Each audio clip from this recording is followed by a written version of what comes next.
to order. We'll begin with a prayer. Superintendent Voce. Dear Heavenly Father, we thank you for your many blessings as we prepare to open a new school year. Please be with all of our administrators who met this week for the first time to address preparations for the opening of school. Their jobs are challenging and their goals are lofty. We pray that you give each of them the wisdom, courage, and enthusiasm to lead teaching and learning for their students. Please continue to watch over our teachers and students who are vacationing with their families. Keep them safe and help them to look forward to a return to school in just 2 to 3 short weeks.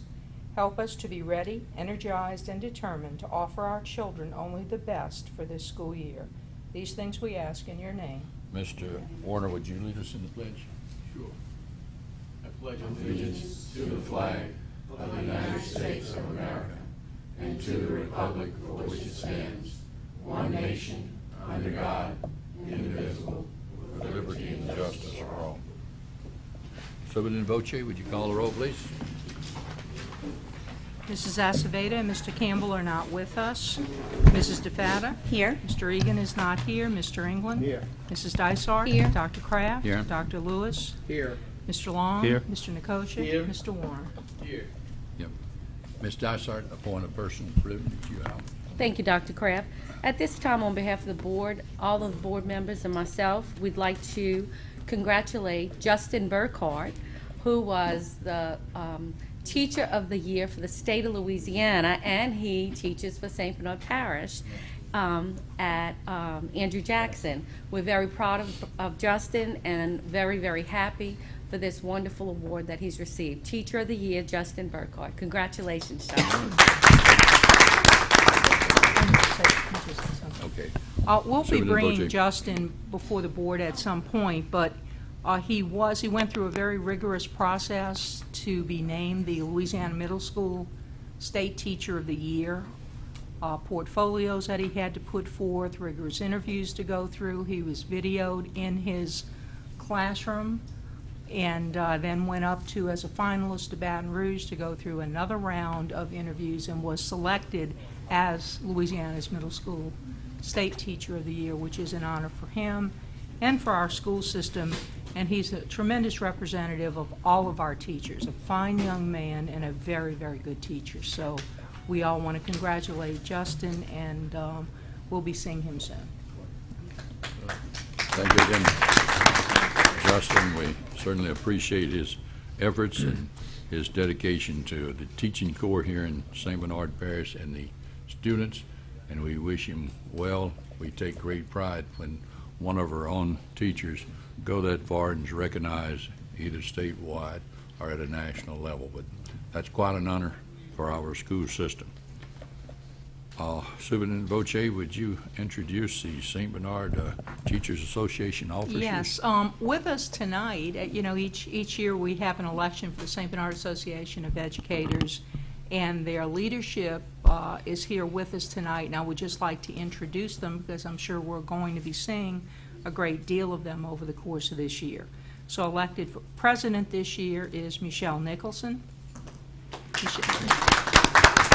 And Vice President Jeanette Patterson. Secretary will be Sherry Lopez. And the Treasurer, Linda Rost. So congratulations to all of you, and we'll look forward to working with you. Thank you all for being with us.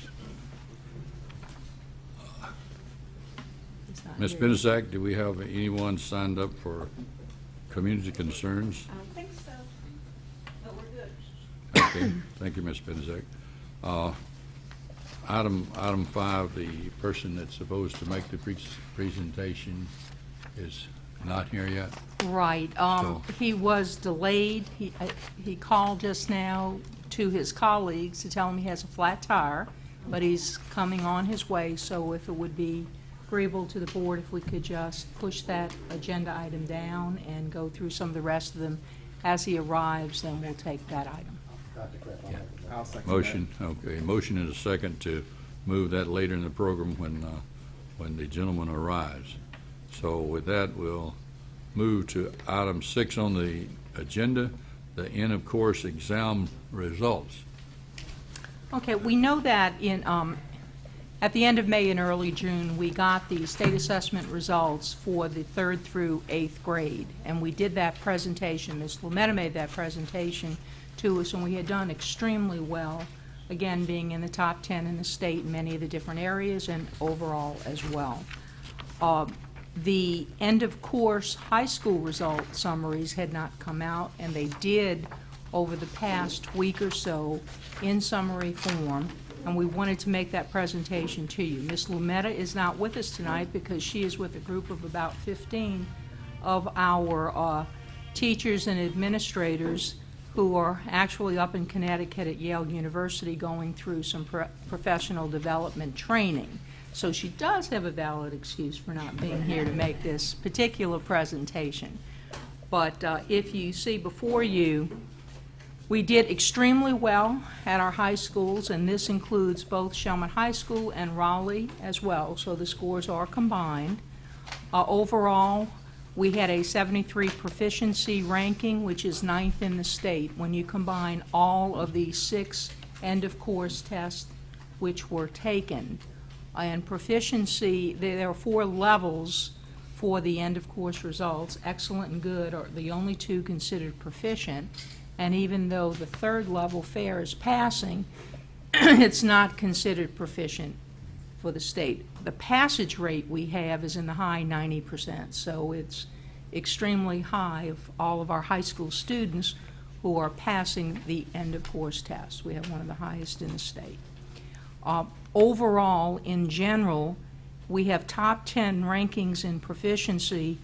Of the 6, we have in 3 of the areas where we are in the top 10. In geometry, we're ranked 4th in the state. In algebra 1, 6th in the state. And in biology, 9th in the state.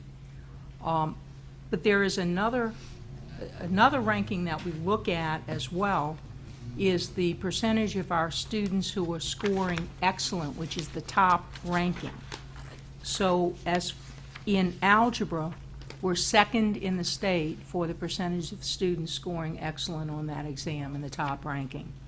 In geometry, we're 3rd in the state.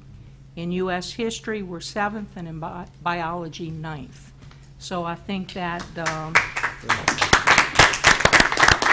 is really indicative of the quality of teaching that goes on in our high school program.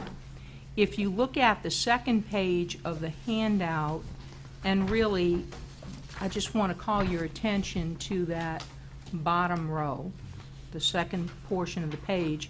And what you see is three years of trend data showing in 2012, 2013, and 2014 the proficiency rates in each of the 6 end-of-course tests.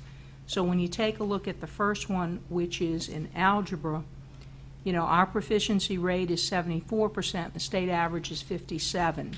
So we exceed the state average by 17 percentage points, which is significant. In geometry, the proficiency rate is 74%, the state average is 55%, so we exceed that by 19 points.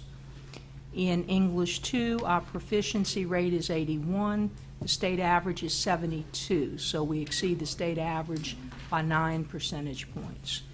In English 3, our proficiency rate is 65%, state average 61%, so we exceed that by 4%.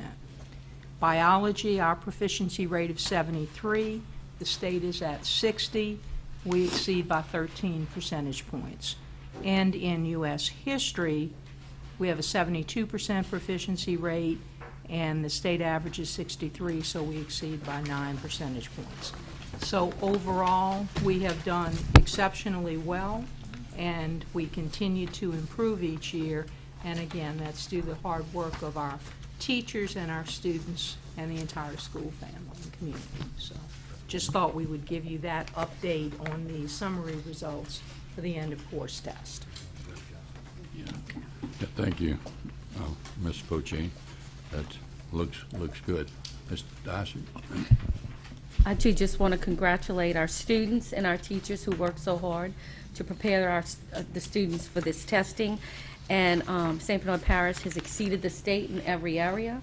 of end of course exams, and that's an awesome thing. And to be in the top 10 of the state and in each of the areas is wonderful. So commendations go out to our wonderful teachers and the students for working hard to do so well on these tests. Congratulations, and thank y'all for your hard work. Yes. Anyone else? Yeah, we're certainly pleased with these results. One thing you said, Ms. Voce, they do not consider the FAIR proficient. Am I to think that FAIR is usually the average students? The students? The state arbitrarily Well, says, well, you're not proficient? There might be a Okay. low, Okay. CD range student, enough to pass, but not necessarily considered at the proficient level in the state testing. Yeah. The passage rate that we have in each of the exams is well over 90%. We range from a 92 to a 98% passage rate in each of these end-of-course testing. So that speaks extremely well for many of our students. And you have to understand as well that all students are included in this.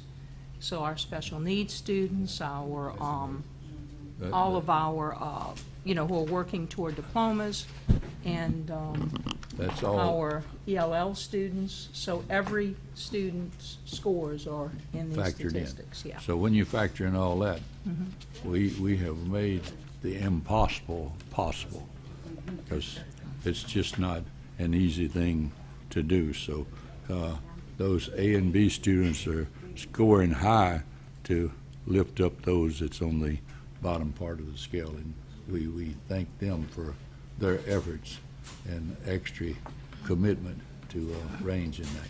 So thank you, Superintendent Poche.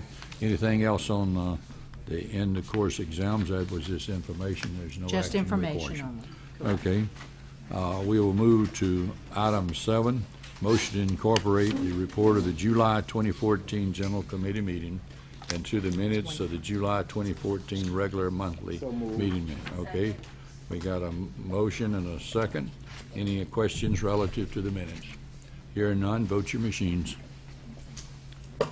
Motion passes 8-0. Okay, item 8 is 3 parts. We'll take the first one, minutes of the regular monthly meeting of January the 28th, 2014, as published on March the 21st, 2014. Mr. Fada motions. Mr. Nicosia seconds the motion. So any questions relative to these minutes from January the 28th? Hearing none, vote your machines. Motion passes 8-0. Moving on, minutes of the regular monthly meeting of February the 25th, 2014, is published on June the 27th, 2014. Got a motion by Mr. England, Mr. Warner, second. Any questions? Any statements? Vote your machines. Motion passes 8-0. And the minutes of the regular monthly meeting of March the 25th, 2014, as published on July the 18th, 2014. Ms. Dysart, move. Mr. Long, second. Any questions? Any comments? Hearing none, vote your machines. Motion passes 8-0. Item 9 is a motion to approve the updates to the strategic plan, action plan for 2011 to 2016. And there was a recommendation by the committee. Okay, Mr. England, second by Ms. Dysart. Okay, any discussion on this? Any comments, Superintendent Voce? Okay, we heard this at the committee meeting. You have it in your folder. If you have anything, after you had a moment to peruse this for the second time, we'll, okay. She threw her voice and it sounded just like you, Mr. She's good. At least you knew it was a female. Not yet. Yeah. Okay. All right. Want to vote? Let's vote your machines. Motion passes 8-0. All right, Mr. Granberry, personnel changes for month of July 2014. Getting down to the wire. You have your yellow highlights there, so those are the changes since last time. Huh? We're in good shape. We getting there. We getting there. Yeah. We got a few openings, but we getting there. Any questions from board members for Mr. Granberry at this time? What about the math teachers? Remember the last time you spoke, you said you had to go more math teachers? Well, we need one more, but we're working on it. We're working on it. We do have one retiree since last time, so. Yes, Ms. Dodson. I just would like to recognize our retiree, Lee St. Philip, taught at Chalmette Elementary. Thank you very much for your many years of service, and happy retirement goes out to Lee St. Philip. Thank you. Okay. And also, just to mention, Mr. Granberry, I see several of our former students coming back to us as teachers. That's a great thing. A bunch of Chalmette High girls on That's there. right. That's good. It's good that they're coming back home to teach. Thank you. Anyone else? Okay, thank you, Mr. Granberry. We have received your report. Thank you.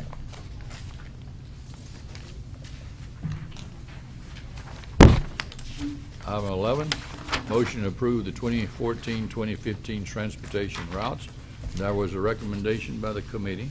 Dr. Gonzalez gave us a good report on that. So, Ms. Spoche, was there anything else relative to that new state law? that's sort We of have not had hamstringing any it? movement with that at all. We're waiting, still waiting for the Attorney General's opinion on the implementation of the law in terms of time and in terms of intent. So we're hopeful that we'll receive that within the next week or so. Okay, so. We're going to continue as is until we get a clearer picture of And what then- adjustments may have to be made, and then we'll make whatever minimal adjustments that are called for at that time. We'll come back to y'all with that. Yeah, so we can amend it later. At this point, we'll vote the machines. Okay, Mr. Long? Well, one quick question.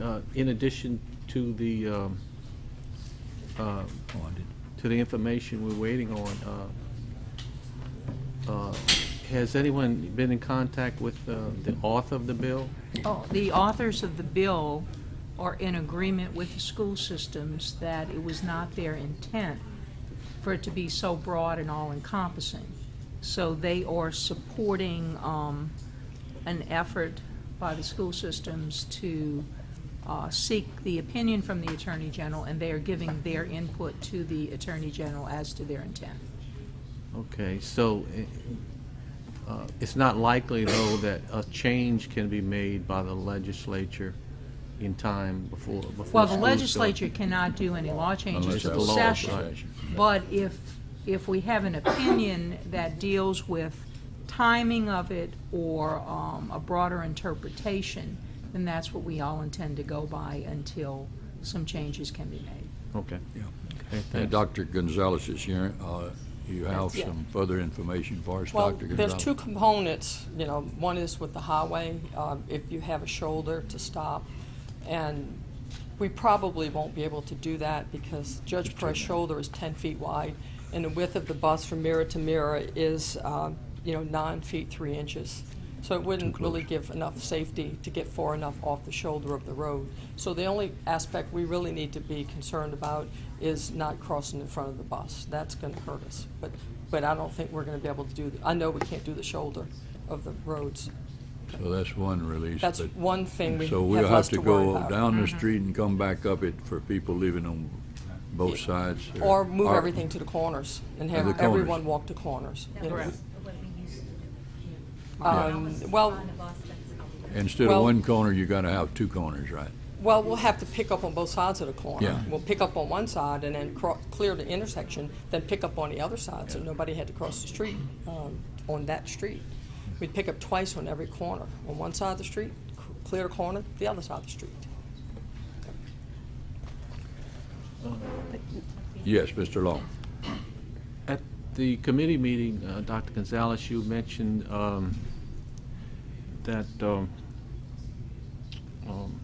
it's possible you would we would pick them up at the corner,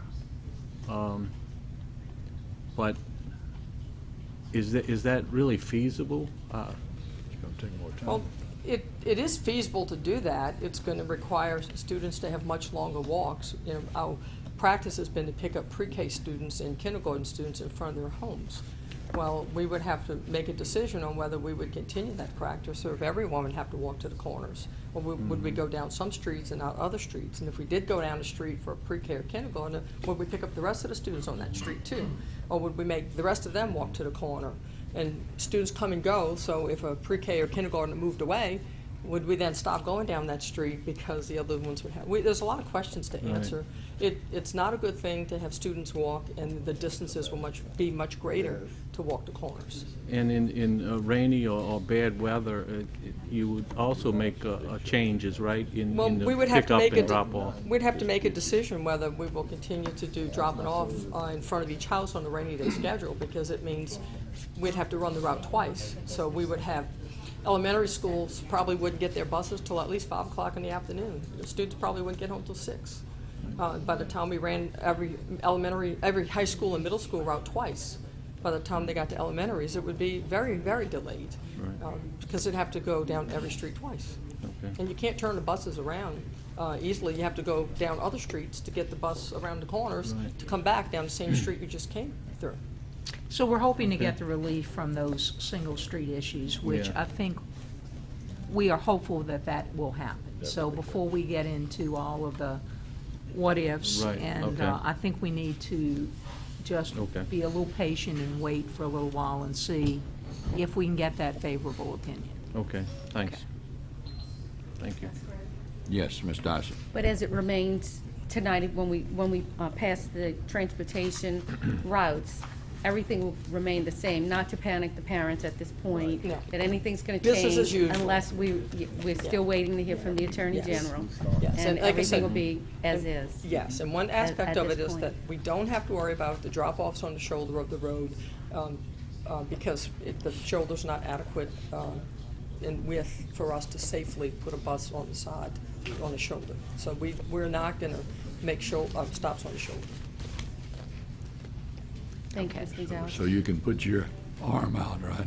We're going to stay on the highway and Yeah. put stop arms out. Stop in that lane. And we don't, we don't do the stops like what happened in New Orleans where students cross medians. We never did do those stops because there's Yeah, you'd already a always- statute that says traffic on the other side of a median doesn't have to stop. So he got hit because the charter schools were exempt from those laws. But we always did follow the laws. That's good. Thank you. There's a motion on the floor without a second. I'll second the Who made motion. it? You made the motion? Yeah, Dr. Lewis, yeah, and you were second. Okay. If there's nothing else, vote your machines. Motion passes 8-0. Thank you, Dr. Gonzalez. Item 12 on the agenda, motion to approve the administration recommendation for student athletic insurance for 2014-2015, and there was a recommendation by So the moved. committee. Motion by Mr. Long, second by Mr. Nicosia. So any questions before we call the vote? Hearing none, vote your machines. Motion passes 8-0. At this time, we'll go back to item 5. Mr. Alton, would you introduce this? Yes, thank you. We have with us this evening Mr. Jake Rodriguez from BP Oil, and he's going to give us some information regarding their request to access our 16th section land. And I would also, in the audience, we have from the State Office of Oil Spill Coordinator, we have Catherine Bowman and Allison Gaignard. I'll turn it over to Mr. Rodriguez, and he can explain to you exactly what he would like to do. Good evening. My apologies for my tardiness. I had my first flat tire in about 20 years. In Jefferson Parish, by the way. So I appreciate you taking the time to hear me today, and I apologize for being tardy. I'm Jake Rodriguez. I'm an attorney with the law firm of Fowler Rodriguez in New Orleans. I've represented BP, and my firm has represented BP for about the past 20 years. I personally have served as the legal officer in the incident management team for the Deepwater Horizon response, started out in Houma and then in New Orleans, basically since the inception of the incident. At the conclusion of the active phase of the cleanup, which was back in April of this year, BP voluntarily entered into an agreement with the state of Louisiana to conduct what we affectionately call the TLSMM, Targeted Louisiana Shoreline Monitoring and Mitigation Program. Under this program, BP and the state jointly agreed to monitor 48 remote segments along the shorelines of Louisiana as kind of a follow-on to the active phase of the response. It's not part of the response, it's a separate agreement between BP and the state. The areas were selected for monitoring based on their remoteness as well as their oiling history during the response. The primary monitoring period under the program is 1 year. So there are quarterly monitoring visits during the first year, and then depending upon the data that's obtained from those surveys of the segments, there can be an additional year with an additional 4 surveys during that period, and the surveys are quarterly. And basically what it is teams going out in small boats, sometimes augmented by airboats, and conducting visual inspections of the area, looking for product, documenting the condition of the property, and where appropriate, mitigating if there's oil observed on the segment.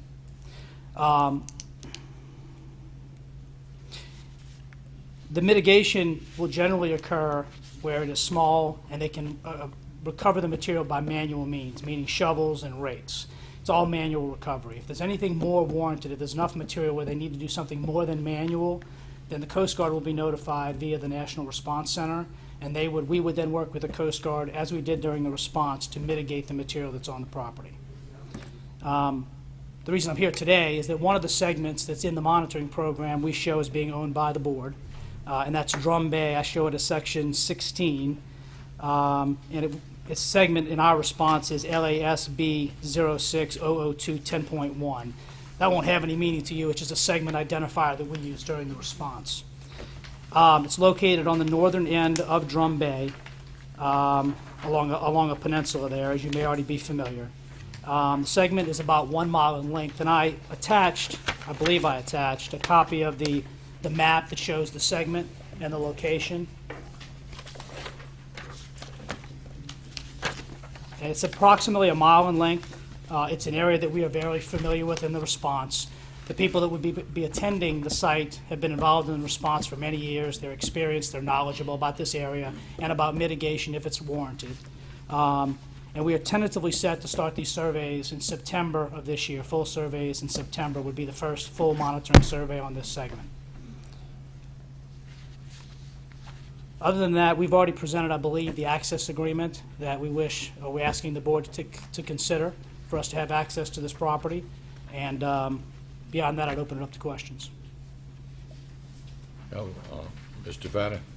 Thank you, Dr. Kraft. Mr. Rodriguez, just a quick question. Sure.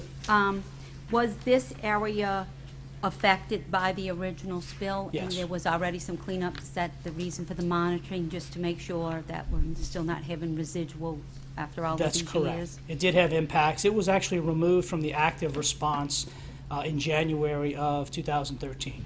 Okay. But there was product there. It was mitigated on multiple occasions, as were many other areas. The real reason for its selection and many of the other areas' selection is its remoteness, in that some of the areas in Louisiana are more accessible than others, more likely to be seen by the public, and therefore they can make an NRC, a Coast Guard call. Mm-hmm. Some areas like this are more remote, where the likelihood of the public actually seeing it and reporting something are less likely. And so that's part of the criteria was, yes, it was oiled, and 2, it is remote. That's what, I just wanted to see if there Sure. was prior oil there, and that's why There we're was. doing the monitoring. Yes, there Okay. was. Thank you. Yeah. Will you come back to us after the year's up and give us a report on what your findings are? Certainly, we will be doing regular reporting with the state, and those reports could certainly be shared with the property owners, Will it absolutely. be quarterly, or will it be just once? So when the monitoring visits are concluded, there is about a 6 to 8 week delay while the reports are prepared. There's a QA/QC process for the reporting, and then those reports are shared with the state and certainly could be shared with the property owners. Could you do that first, please? Sure, absolutely. Ms. Tyson? Thank you, Mr. Rodriguez. There are two representatives from the state here tonight, Yes, and you represent BP, I correct? do, yes. And the state representatives, it's an agreement between y'all to do this testing. That's You correct. mentioned some kind of a cooperative endeavor or an agreement. Have you presented that to the superintendent or to the assistant district attorney at this time? Yeah, I can answer that, Ms. Dyson. Yes. We have been forwarded an access agreement that we're reviewing. We have some comments that we probably need to address with the board first, and then we can get back with, I'm sorry, so what was your name again? Jake Rodriguez. Mr. Rodriguez, as far as what changes that we think need to be made. Okay, but you've had an opportunity to review. We have. To review that. Okay, thank you. While I'm up, can I just ask? Yes, one thing? please, come to the Mr. microphone, Rodriguez, Mike. if there is a cooperative agreement between BP and the state, I'd like to get a copy of that if that's possible. Okay, well, Okay, that's the- talk with the state. And, Okay, it's first my knowledge that there was some sort of agreement, so I'd like to see that. okay, understood. Yeah, Mr. Rodriguez, BP will be on the site. Now, will there be representatives of the state at that time on site with you? Yes, sir, there will In the be. cooperative effort, right? Yes, sir, they attend all the surveys with Okay. us. So, the deposits that that you will select, who keeps these, the state or yourself? So BP is responsible for the disposal of the material, but ordinarily samples will be taken of any product that's identified on these sites, for one reason, to make sure that it is in fact Macondo material and material that came from the Deepwater Horizon response. But BP is responsible for the disposal, and the state is in attendance. And the state is also offered, where there's enough material, can be offered a split sample so they can take their own samples. Okay, thank you. Anyone else? I have another question. Yes. So after the monitoring is done, and if there is, oil in the area, there's also a plan in connection with the agreement whereby BP will clean that up, continue to clean it up? Well, Is that in absolutely. the plan? So the process is, we go out and we attend, we survey, we document what's out there. Depending upon the location of the material, BP will mitigate the material if everyone there agrees that it's to be mitigated. What I mean by that is, when you have an oil spill frequently, and in this case here, the oil can be entrained within the marsh along the outer bank. And there are instances where net environmental benefit says you don't recover that material because you will cause more damage than good by trying to pull it out from the marsh. So the answer to the question is that which can be mitigated in consideration of NEBA, net environmental benefit, will be mitigated at that time. If it's too much product to be mitigated by the small teams that are going out there, that's when we make a call to the Coast Guard's National Response Center. They come out, they join us, we consult with them, and we make a determination about the best path forward if we need more equipment or if we need more manpower to do what we need to do to get the product out of there. Superintendent Boccia, Thank you. you have some questions? Hey, I just have a couple of general questions. When you say "we," who is "we"? So Who is we- going out? Is it BP representatives, a coordinated effort with the state personnel as well? Who will that team be composed It's a of? coordinated effort, so it's BP representatives that have been involved in the response since inception for the most part, state representatives that have substantial experience and have been involved in the response. It's a joint effort. There are a few persons from a contractor of BP's that has also been involved in the response for years that did exactly this type of work. So it's a cooperative state BP out there doing exactly, for the most part, what we've been doing for 4 years in these areas. Looking for material. If there's material, we mitigate it. Okay, and I know that, and obviously this is a part of our land, and as you said, there are many different, I guess, property holders involved in this whole monitoring effort. And I know there are lawsuits that are out there filed against BP for some of this. Have there been any contact through the state or your group with, if there's a lawsuit involved over particular properties, of at least contacting those legal teams to discuss this with? So I can't speak to the specifics of that. I guess what I can say is for this particular property, the board is identified as the owner. We certainly have reached out to and made contact with other parties that may have litigation, but not in reference to the site that we're dealing with here tonight. Okay. Well, we may be one of those entities that that has a suit filed. So I understand the request that you have for the board to consider.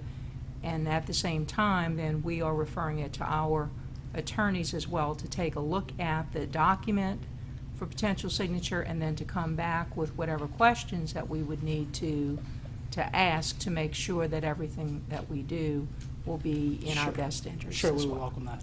Okay, Ms. Boccia, may I ask one more question? absolutely. Ms. Rodriguez, I know. And I don't, do you know that this is Mike Garbity, who's the I Assistant District kinda gathered Attorney, that, who's but I our didn't- legal yes. Thank you. representative? Okay.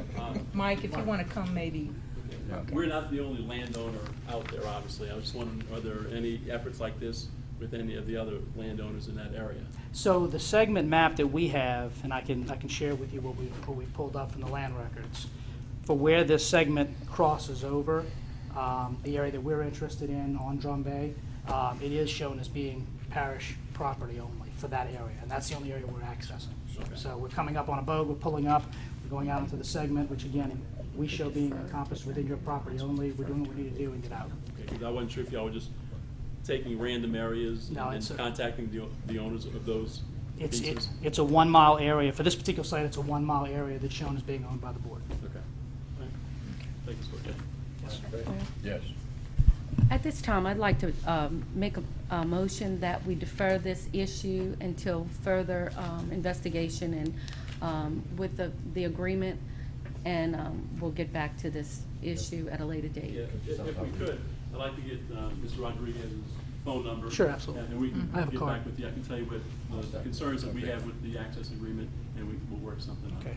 Yes, because we are trying to secure these as quickly as we can, obviously, with time constraints, title issues, and everything else, so if we'd be happy to work with you. You said you wanted to start in September? That So was the date of- September would be the first full survey done on this property, yes. So we'll be meeting in August, at which point then we'll be able to take some action based upon, the advice after you discuss this with Understood. Mr. Garber. Okay. Okay, we have a motion on the floor for deferment of the item until next month.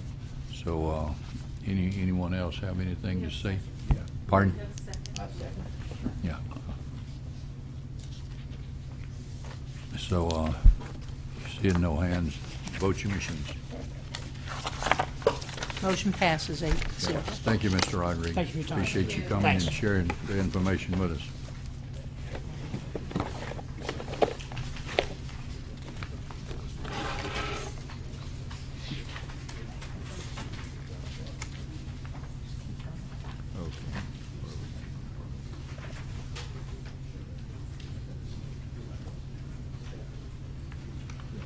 We were on what, 13?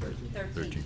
Item yeah. 13, motion to approve the administration recommendation for reading, language, arts, skills, development software for grades K through 12. And that was a recommendation by the committee. We have a motion by Dr. Lewis. Do we have a second? Mr. Nicosia.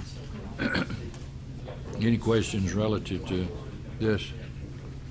Hearing none, vote your machines.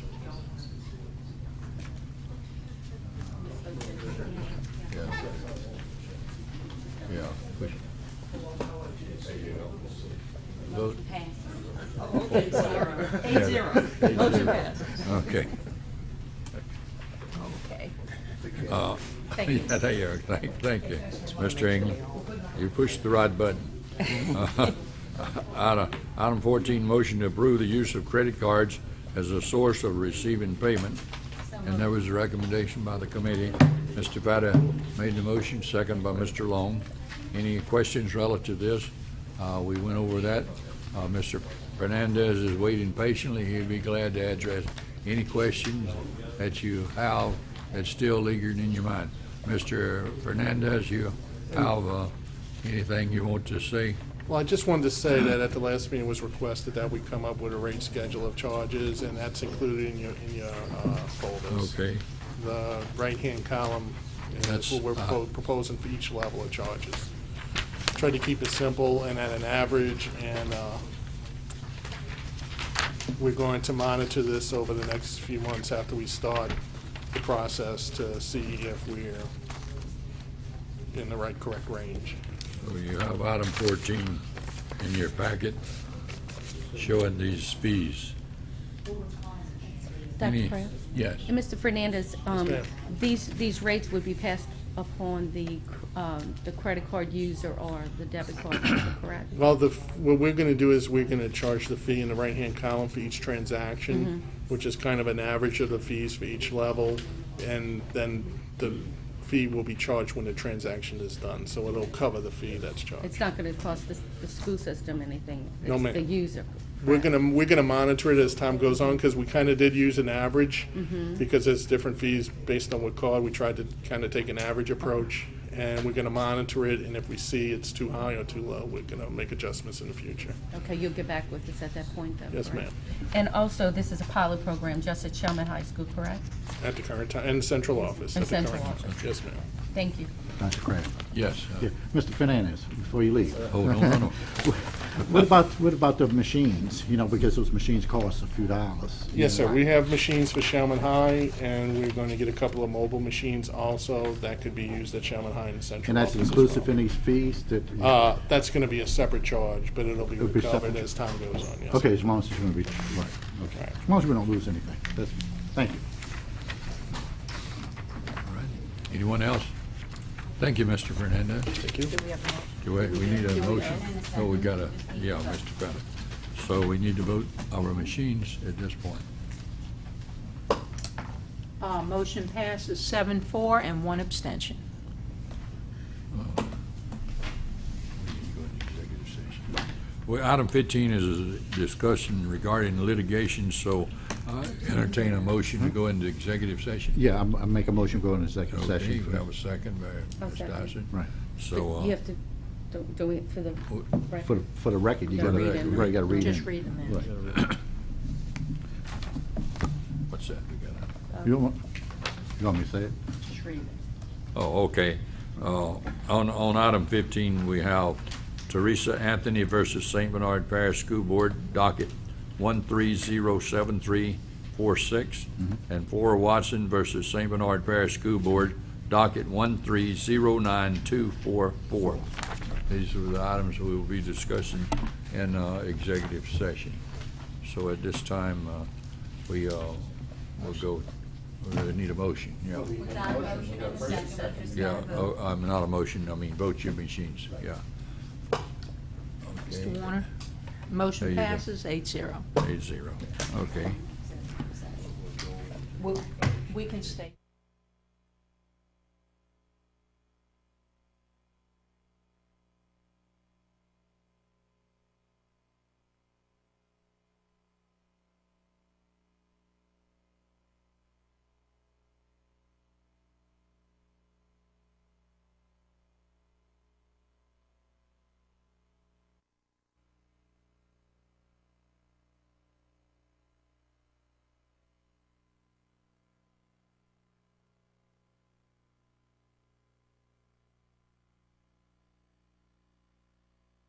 Any discussion? Please cast your votes. Motion passes 8-0. Thank you, Ms. Voce. It's like on the House floor. We are now in open session. Next item on the agenda, or items to be placed on the agenda of the next committee meeting. Anyone have anything? Okay. And of course, you have till the next meeting to add any agenda items. Next item are superintendent's recommendations. Ms. Voce. Just to say that all of our teachers and administrators are busily working to get ready for the opening of school. We have been involved in extensive professional development on the, especially on the math and ELA curriculum at the elementary level. Our teacher certification program is in full swing. We have a group of teachers or prospective new teachers coming through that one. This coming Monday, the 28th, all of our new hires will be coming for a week of preparation and training. Then our teachers as a whole will report on Tuesday, August 5th, followed by the students on Tuesday, August 12th. So we're getting very, very close to welcoming our children back to school this year. What about the get together with the Like the whole staff? Would that be Yes, August? that, That's the, the 8th, right? that is Friday morning, April 8th, because our support, August 8th. August 8th. Oh, my goodness. The, our support staff will be reporting that morning. The teachers come 3 days ahead of the support staff. So we'll have our opening with all of our employees at the St. Bernard Civic Center on Friday morning, August 8th. And that'll be at 8:30? Between 8 and 8:30, right. Thank you. Move that we adjourn. And Mr. Campbell's not here. Okay. Well, Mr. Campbell asked me to make sure that I moved that we adjourn, so we wouldn't be staying here since he wasn't here tonight. So I'll second it. move we adjourn. Okay. All in favor of adjournment indicate by saying aye. Aye. All righty. And something about this next month, we've got Friday, Saturday, and Sunday, 5 times